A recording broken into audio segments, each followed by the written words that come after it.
asalaamaaleykum mbokki internet yi nga xam ne ni yéenay suivre Sanof Info tey nag ñu ngi waat fii nga xamante ne ni ci cabinet docteur Dieyté nag pour rappeler yéen yaakaar naa kenn du ko présenté waa Mbour waaye kenn du ko présenté waa département bi mu nekk coordonnateur départemental bu PASTEF bokk ci membre Yewwi Askan Wi tey nag ñu fas yéene ñëw pour seq ak moom waxtaan. mais balaa tuuti dañ koy bàyyi mu nuyoo ak askan bi docteur ñu ngi lay nuyu. maa ngi lay ziar Ndiaye di la jaajëfal ci sa sollicitation bi di nuyu say téléspectateurs ñu lay suivre ci réseaux sociaux yi di kontaan trop am je pense que bi mooy suñu deuxième fois ñuy voilà ñu def interview donc kontaan lool ci émission bi di naan bisimilah. docteur mu mel ne ñu ngi lay gis ngay def ay activités. mais gëj nañ la gis sur la scène médiatique locale lu mel ni lan la da nga bëggoon a tëju pour ba ci kanam doog a commencé def waxtaan ak askan wi parce que gis nañ ne ñu bëri ñu ngi la doon xaar ci élection locale yi pour nga jiite ko yàlla dogal na mujjul am ñu bëggoon a xam lan moo waral lu waral loolu. waaw comme ni nga ko waxee certes sama génn bëriwul ci média yi parce que man daanaka jëf laa gën a xam ko nekk ci plateau yi. waaw liggéey rek nekk sur le terrain. travaille discrètement. mais il faut le reconnaître bi ñu defee élection bi ñu jógee ci élection législative ba léegi.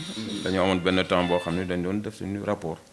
parce que booy dem ci émission aussi baax na nga am ay argument comme ça mun la poser question yoo xam ne vraiment war nga gindi nit ñi ci question yooyu nga mën a am argument pour répondre à tes militants aux sympathisants ak lu ñuy suivre daal.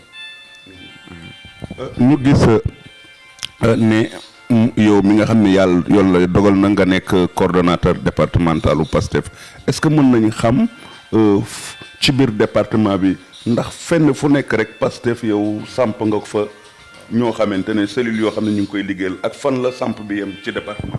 waaw loolu di ci sant yàlla parce que bu muy door fii c'était en 2015. pratiquement février 2015 la ñu installé PASTEF Mbour. donc suñu mission mooy fexe ba ñu xam parti bi. ci biir gox bi c'était pas facile au début parce que suñu leader Ousmane Sonko ñu bëri xamuñu ko woon jamono yooyu. parce que moom inspecteur des impôts la woon nekkoon dans le syndicalisme. mais mosul bokk ci benn appareil politique. te yàlla dafa def aussi ci parcours am jotu la nekk au sommet de l'administration. donc moom ci syndicat bi la gënoon a féete corporation bi ñoo ko gënoon a xam ak peut-être ñuy suivre un peu les médias. ñoo ko xamoon jamono yooyu. donc mission bi mooy c'était ñu fexe bi parti bi ñuy ràññee ko ci biir gox bi organiser ko massifier am benn agenda boo xam ne mënuñ permettre ñu am appareil politique. donc ci liggéey boobu lañ nekk ba 2017. daanaka on était présent dans 4 communes. muy Ngeexoox Ndiaganiao Joal ak Mbour. waaw bu ñu génnee ci élection législative yooyu 2017 bu ñu xayma suñu résultat dañu gis ni dans les 16 communes amoon na ñu voté woon suñu coalition ñu tuddee ko jamono yooyu Ndawi Askan Wi.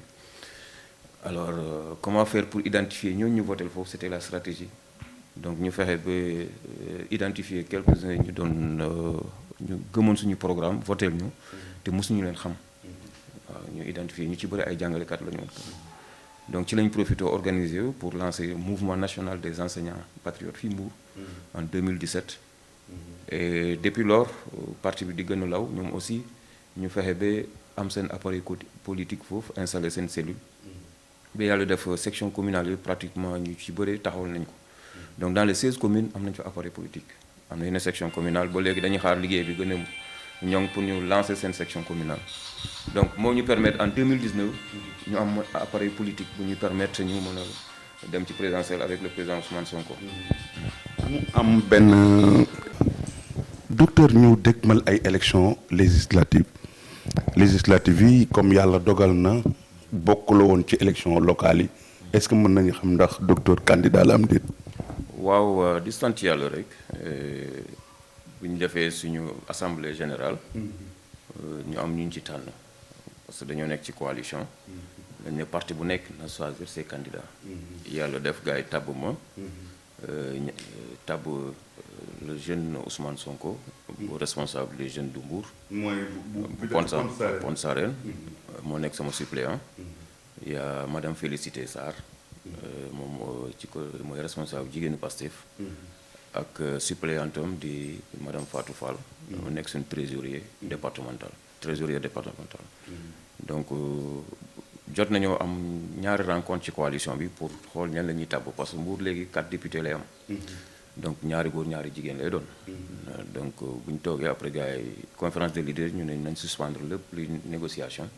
ñu jébbal leen dossier bi. donc jébbal nañ leen dossier bi constitué nañ liste yi mais si wóolaguñ ko. waaw ñu ngi xaar boobu léegi certainement ci fan yi dina si ni ñu génnee liste yi parce que am na liste yu commencé génn. surtout département de Dakar boobu jot nañu ci seen liste.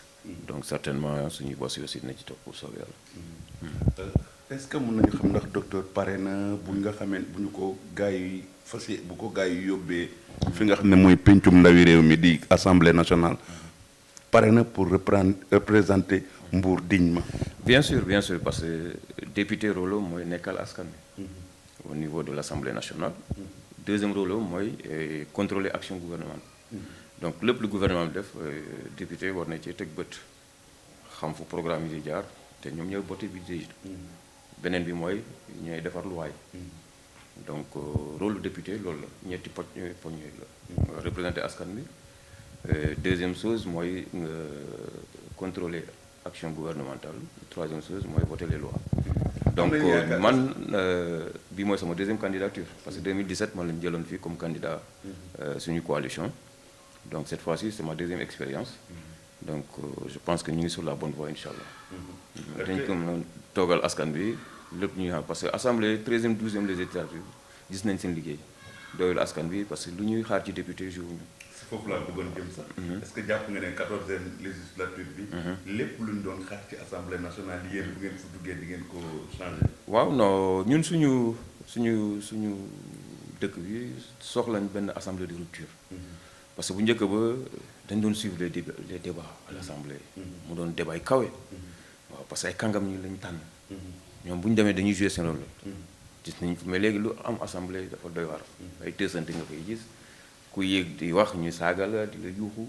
donc finalement kenn xamul lu muy nuróo. te wax dëgg yàlla assemblée ça nous coûte beaucoup d'argent. déjà seen budget rek lu takku la. donc bu ñu fa yóbbee ay nit pour ñu toogal fa askan bi war nañu jouer seen rôle te gis ngeen lu fi xew ci scandale yi 2012 ba léegi lu fi xew ci scandale ay commission d'enquête yu sérieux sa amu ci. fii lañ fi lu voilà fii OFNAC bi et pourtant Ousmane Sonko wax na ci affaire 94 milliards. ak yeneen rapport yi yoo xam ne sa waay moo ci teg coom-coom mais loolu ci ban réew la ñu moo tax dafa baax mu am des gens responsables.